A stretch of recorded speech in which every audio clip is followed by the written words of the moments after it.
గురువుగారు మాట చెప్పారు. సత్సంగం అని పేరు పెట్టుకుని ఆయన గురించి మాట్లాడుకోవడం మొదలు పెడితే తను తాను ప్రకటించుకోకుండా ఉండదు అన్నారు. అది తన బలహీనత అన్నారు. ఈశ్వరునికి బలహీనత అనమాట అది. నలుగురు చేరో చాటు కూర్చుని సత్సంగం అని పేరు పెట్టుకుని మనం ఏదో మాట్లాడుకోవడం మొదలు పెడితే తను తాను పగలు సూర్యుని కాంతిలో మనం నిలబడేటప్పుడు ఎండకి నీడ పడుతుంది కదా. నీడ పడకూడదు. నీడ ఎందుకు పడుతుంది అంటే నీడ చీకటికి ప్రతీక. పూర్తిగా వెలుగు కాదు, ఆ వెలుగు చీకటిని ఆవహించి వెలుగు ఉంది కాబట్టి నీడ పడుతుంది అనమాట అండి. ఉన్నది చీకటే ఉంది అన్నారు గురుగారు. సృష్టి అంతా చీకటే ఉంది. మనకి పొగని సూర్యుని యొక్క వెలుగు చేత చీకటి మరుగయింది. వెలుగు పగలనే అనుభవిస్తున్నాం. మళ్ళా సూర్యుడు దూరం అయ్యేసరికి మళ్ళీ చీకటి వచ్చేస్తుంది. అమెరికా వాళ్ళకి మనకి పగలైతే వాళ్ళకి రాత్రి అయితే మనకి పగలు. సూర్యుడు దూరం అవడానికి కదా. సూర్యుని యొక్క వెలుగు లేదు కాబట్టి చీకటి ఉంది. అంటే ఉన్నది చీకటే.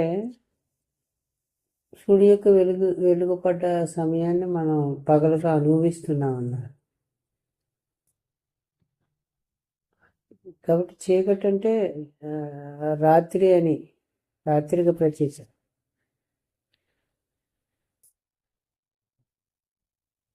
నిద్ర లేచింది మొదలు మళ్ళీ నిద్రపోయేదాకా టోటల్గా సృష్టి అంతా చీకట్లోనే ఉంది అన్నారు. ఆ శివుని రాత్రి అన్నారు. మనం ఉన్నదే శివుని రాత్రిలో. శివుని రాత్రి కాబట్టి శివరాత్రి అయిందటండి. నిన్న పెట్టారు ఎతికి. శివుని రాత్రి అంటే శివరాత్రి. శివరాత్రి జాగరణ అంటే ఏదో సంవత్సరంలో ఒకరోజు చేయడం కాదు. శివుని రాత్రి, ఇది శివుని రాత్రి అని చెప్తుంటే శివరాత్రి జాగరణ అవుతుంది. 360 రోజులు శివరాత్రి జాగరణ అవుతుంది. ఒకరోజు ఒకరోజు అంటే ఇక మన్నాడు కాదు.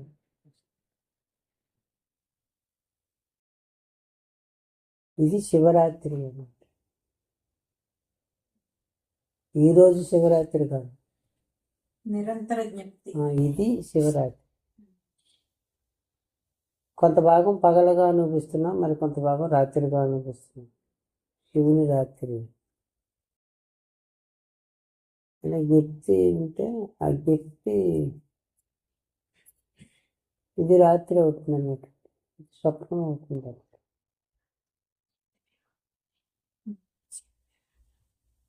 ఆ జ్ఞప్తి వెలుగు అవుతుంది. అసలు వెలుగు, ప్రకాశం.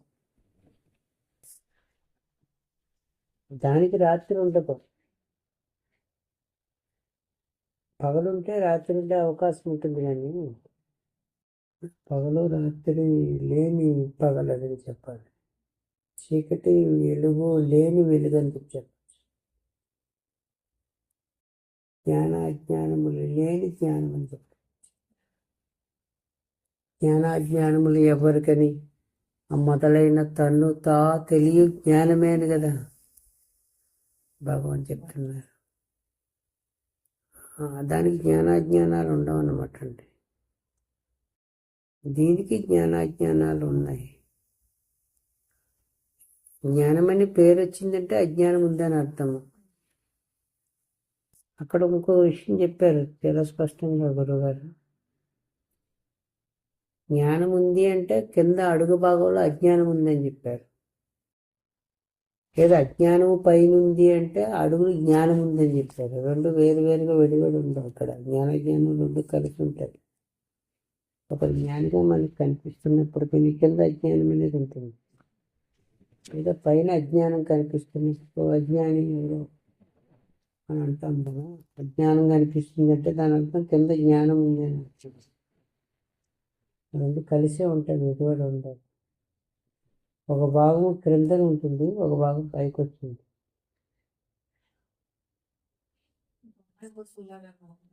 బొమ్మ బొత్తులాగా రెండు కలిసే ఉంటాయి. ఒక భాగం పైకొచ్చి కనిపించింది మాత్రమే మనకు తెలుస్తుంది. మామూలుగా ఆరోగ్యం ఉంది, అనారోగ్యం వస్తే మనం అనారోగ్యాన్ని కంప్లైంట్ చేస్తున్నాం. అనారోగ్యం ఉంది అంటే దాని అడుగున ఆరోగ్యం ఉంటేనే అనారోగ్యం వస్తుంది. ఆరోగ్యమే చక్కదిద్దుకోవడం కోసం అనారోగ్య రూపంలో పైకి వచ్చింది. అప్పుడు ఆరోగ్యం ఉందన్నారు. ఆరోగ్యమే అనారోగ్య రూపంలో కనిపిస్తుంది అన్నమాట. లేదా ఆరోగ్యంగా ఉందంటే అనారోగ్యం కూడా ఉంటుంది కింద. ఎప్పుడైనా అనారోగ్యం వస్తుంది, చక్కదిద్దుకునేటప్పుడు అనారోగ్యంగా కనిపిస్తుంది. ఆ రెండు కలిసి ఉంటాయి, విడివడి ఉండవు. ఒకటి పైన వచ్చి ఉంటుంది.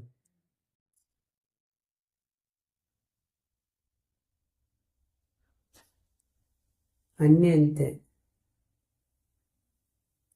ద్వంద్వాలన్నీ కూడా. స్త్రీ పురుషుల విషయంలో కూడా అలాగే చెప్పారు. పురుషుడుగా ఉన్నారు అంటే స్త్రీ వెనక భాగంగా ఉంటుంది. అది స్త్రీ రూపం ధరించి ఎదుట పడితే భార్య అవుతుంది. అలాగే భార్య తనకి కూడా పురుషుడు వెనక భాగంలో ఉంటుంది. స్త్రీకి ఎదుటిపడి ముందుకు వస్తే భర్త అవుతుంది అనమాట. భర్త మరుగుతే మళ్ళీ భార్య రూపంలో ఉంటారు, భార్య మరుగుతే భర్త రూపంలో ఉంటారు. అక్కడికి పోరు ఉంటారు. తర్వాత ఇంకొక మాట ఉంది, ఎదురుగా చెప్పింది. సృష్టిలో ఎవరైనా పోతే పోయిన లక్షకు రారట. ఎందుకు రారు అంటే తన ఆత్మ అని తనకు తెలియలేక మనం అట్లా మాట్లాడుకుంటున్న వ్యవహారానికి వచ్చి, తాను ఆత్మ అయితే ఆత్మే నామరూపాలు ధరించి కదా ఉంది. దృశ్యంగా ఎదుటిపడినప్పుడు ఉంటుంది, దృశ్యంగా లేనప్పుడు అదృశ్య రూపంలో ఉంటుంది, అంటే ఆత్మగా ఉంటుంది. దృశ్యం మరుగైంది. దృశ్యం మరుగైందంటే తానుగా ఉంటుంది అని అర్థం. కాబట్టి తాను శరీరాన్ని ధరించి ఉండగా ఇంకొకరు ఎవరైనా సృష్టిలో శరీరాన్ని విడిచిపెట్టిన లెక్క రాదు, తనలో కలిసిపోయిన లెక్క వస్తుంది. తాను తన ప్రపంచమేనండి, రెండు భాగములుగా ఉంది. చూచే తాను, తనచే చూడబడే ప్రపంచము. తనచే చూడబడే ప్రపంచంలో భాగం అన్నమాట పట్టయ్య అనేది. ఈ వైపు నుంచి మీరు భాగం అవుతారు. ఇది మీచే చూడబడుతుందని మీరు గుర్తించినప్పుడు మీరు చూసేవారు లెక్కకు వస్తారు. మీచే చూడబడేది దేహాది సంఘాతం అంతా కూడా తెలియబడేది, చూడబడేది లెక్కకు వస్తుంది. దేహాది సంఘాతంలో ఏదైనా దేహము లేకపోయినప్పటికీ లేదని కాదు దాని అర్థం, లేనట్లున్నది అన్నారు. అంటే వస్తువుగా లేదనమాట, ఆత్మగా ఉంది అని. ఉంటే వస్తువుగా ఉంటుందండి, లేదా ఆత్మగా ఉంటుందండి, వేరే ఆప్షన్ లేదు. ఎక్కడికి పోవడం అలా లేదు. అంటే ఆత్మగా ఉంటుంది, లేకపోతే వస్తువుగా ఉంటుంది. పశుపక్షాది క్రికెట్ సాధనతో సహా వస్తువే ఆత్మే దృశ్యంగా ఉంది కాబట్టి అది దృశ్యం లేనప్పుడు ఆత్మగానే ఉంటుంది. అంతే. ఆత్మ ఎవరు? మీరే కాబట్టి మీరే దృశ్యంగా ఉన్నారు అలా. ఉంటే మీరు దృశ్యంగా ఉంటారు, లేకపోతే మీరుగా ఉంటారని. పోవడం రాకపోకలు ఎక్కడ ఉన్నాయి ఇంకా ఇక్కడ?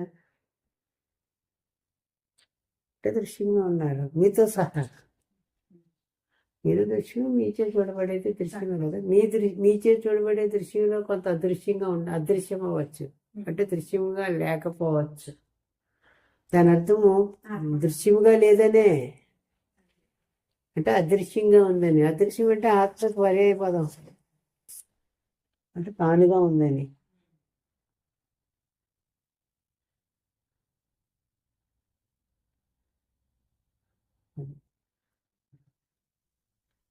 తాను అనేది అర్థం.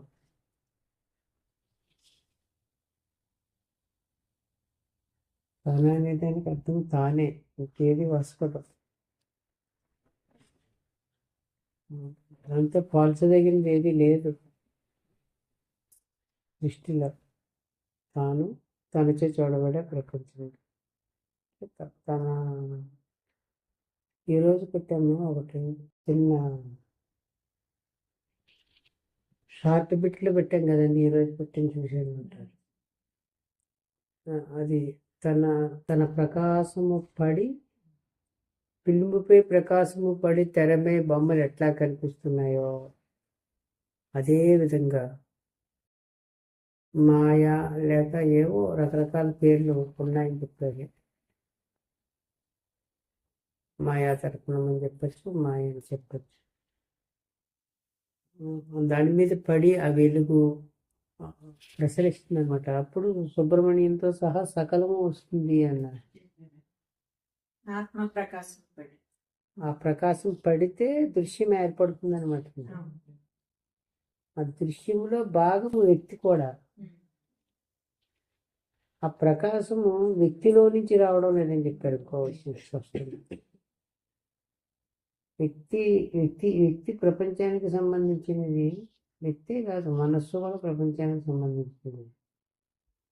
వ్యక్తి అంటే కనిపిస్తుంది, మనస్సు కనిపించదు కదా, ఆలోచన కనిపించదు, కానీ ఆలోచన ఉంటుంది, తెలుస్తుంది మీకు ఆలోచన. ఆలోచన కూడా రావాలి అంటే, మీకు ఆలోచన వస్తుంది అంటే ఆలోచన ఉంది, ఆ వెలుగుపడి ఆలోచనకు వస్తుంది అనమాట. అదే దృశ్యంగా వస్తుంది. టోటల్గా వెలుగు పడితే వస్తుంది అనమాట ఇదంతా. నేను అనే అనుభవం ఉంది కదా, మన దగ్గర మామూలుగా ఆలోచనగా ఉన్న అనుభవం, వ్యక్తిగా ఉన్న అనుభవం కాదు. అహస్ఫురణగా నేను అనే అనుభవము దాని యొక్క ప్రకాశం అనమాట. ఆత్మ యొక్క ప్రకాశం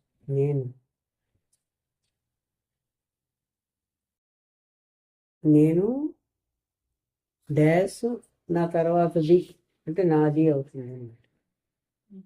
నాది అనేది పట్టయ దగ్గర నుంచి లెక్క వస్తుంది, నేనే లెక్కకు వస్తుంది. ఈ నేను ఆత్మ యొక్క ప్రకాశం అవుతుంది.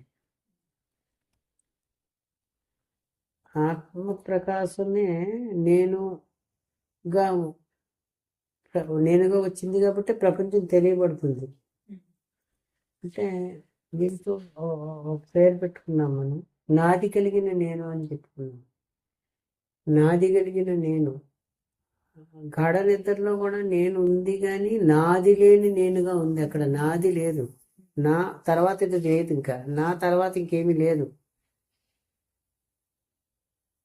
నా తర్వాతదంతా నాది అవుతుంది ఆ నేనుకి.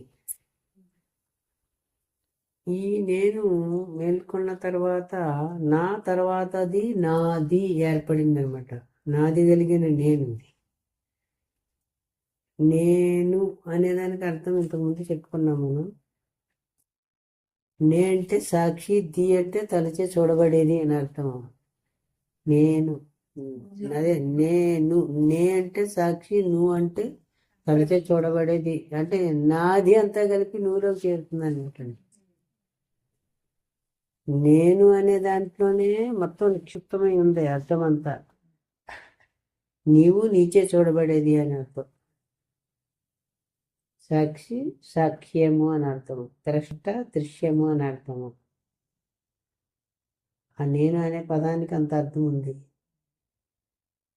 ఎందుకు అది అనుభవానికి అందడం లేదు అంటే, ఆ నేను వచ్చిన తర్వాత వచ్చిన పట్టయ్యగా ఉంటే అనుభవానికి అందదు.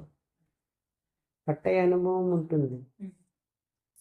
మీరెవరు అని అడిగినప్పుడు, మిమ్మల్ని మీరు దేహంగా చూసుకున్నప్పుడు దేహ వ్యవహారం అంతా మీదే కాబట్టి అది అడ్రస్ అయ్యింది.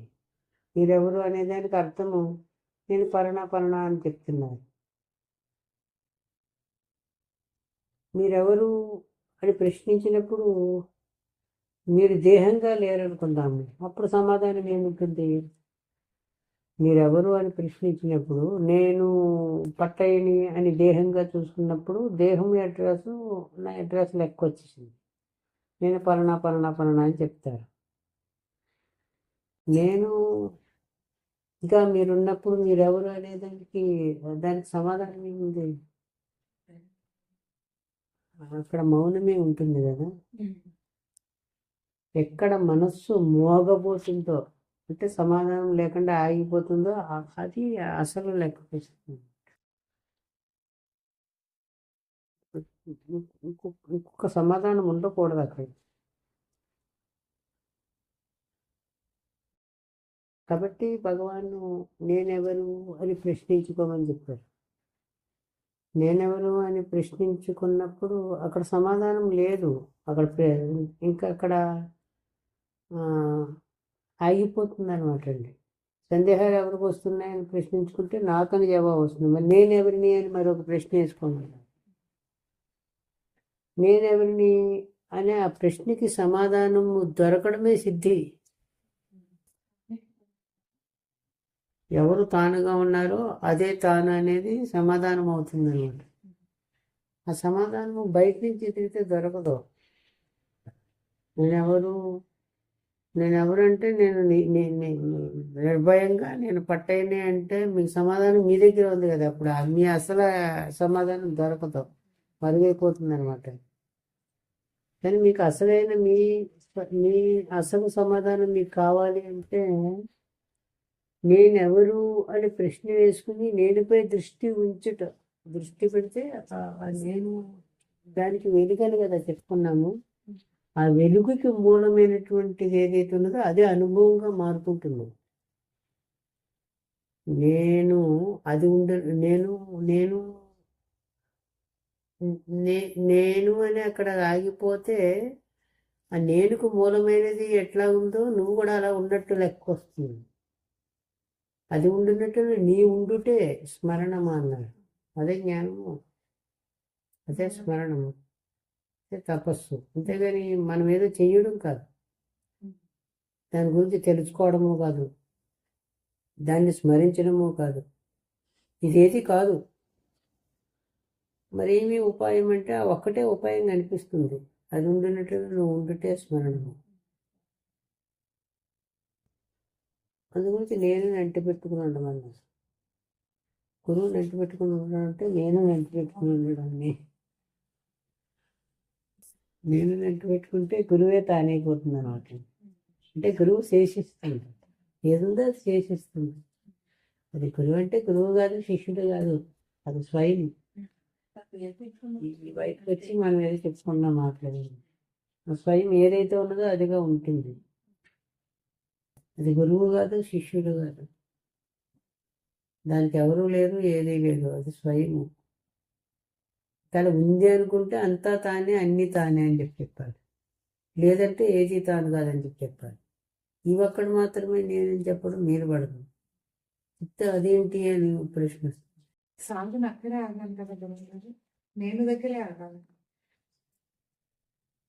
సాధన అంటే నేను దగ్గర ఆగడమే సాధన. ఇక్కడ మనకి అంటే నేను దగ్గర ఉండుటే ఇంకంతకు మించి సాధన లేదు. అంటే వీళ్ళకి కూడా పొద్దునుంచి వీళ్ళు మాట్లాడిన బట్టి నా అనుభవం కూడా కొద్దిగా అంటే నేనెవరు అని అనుకున్నప్పుడు మీరు అన్నట్టుగా నేనెవరు అన్నప్పుడు నేను నా రూపనామం కూడా కాదు, అటు ఈశ్వరుడు ఆత్మ కాదు. మీరు అన్నట్టుగా నేను దగ్గర సైలెన్స్ ని మనం అనుభవించగలుగుతా ఉంటే, ఆ సైలెన్స్ దగ్గర ఉండకపోతే అక్కడ కూడా అనుభవించాలి అనే దృష్టి ఉండకూడదు.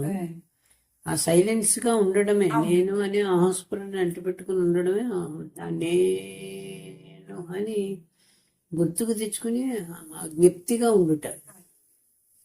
నేను అనేది అనుభవం అన్నమాట. నేను అనేది పదము, నేను అనేది 2 అక్షరాల పదము తెలుగులో. ఆ నేను అనే పదానికి అర్థం ఏమి? డాష్ నేనే. నేను పదము అదే, అర్థము అదే. నేను అనుభవం ఏమి? నేనే. కాబట్టి ఏది పదము, అర్థము, అనుభవము ఒకటై ఉన్నదో అది పరమ పదము అన్నారు. ఆ నేనుగా ఉండడమే పరంపదాన్ని స్మరించడము.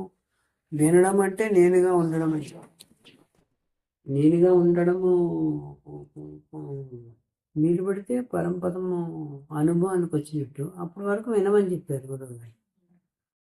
పరంపదం అని 12 వాక్యములు ఉన్నాయి, వాటిని వింటూ ఉండండి, సరిపోతుంది. అది అప్పుడు అది వినడం ఆగిపోయిన తర్వాత అనడంగా మారుకుంటుంది అనమాట. అంటే తన వాక్యములుగా మారుకుంటాయి.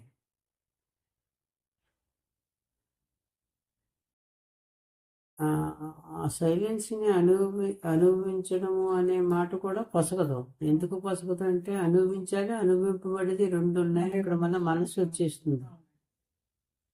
మనసుతో అనుభవించేది వీలు పడదనే కదా మన మన వాక్కులకు అందదు అని చెప్పారు. ఆ, ఆ, నేను అనే అనుభవంగా ఉండడము మనస్సుగా ఉండడం లెక్కకు రాదు. వ్యక్తిగతమైన మనస్సుగా ఉండడం లెక్కకు రాదని అర్థము. కానీ అది కూడా మనస్సే, ఈశ్వరుని మనస్సు, వ్యక్తి మనస్సు కాదు. నేను అనేది మనస్సే, వ్యక్తికి సంబంధించింది కాదు. అది యూనివర్సల్ మనస్సు అనమాట. ఈశ్వరుని మనస్సే నేనైనా ఆస్పదుగా ఉంది. మనస్సు, ఈశ్వరుని మనస్సుగా ఉండుట నేనుగా ఉండడం అంటే. ఈశ్వరుడు మనస్సు అభిన్నము కదా, రెండు కలిసి కదా. మీరు మీ మనసు అభిన్నము కదా మామూలుగా. ఈ ఆలోచన మాకు తెలియదు, మీకు తెలుస్తుంది.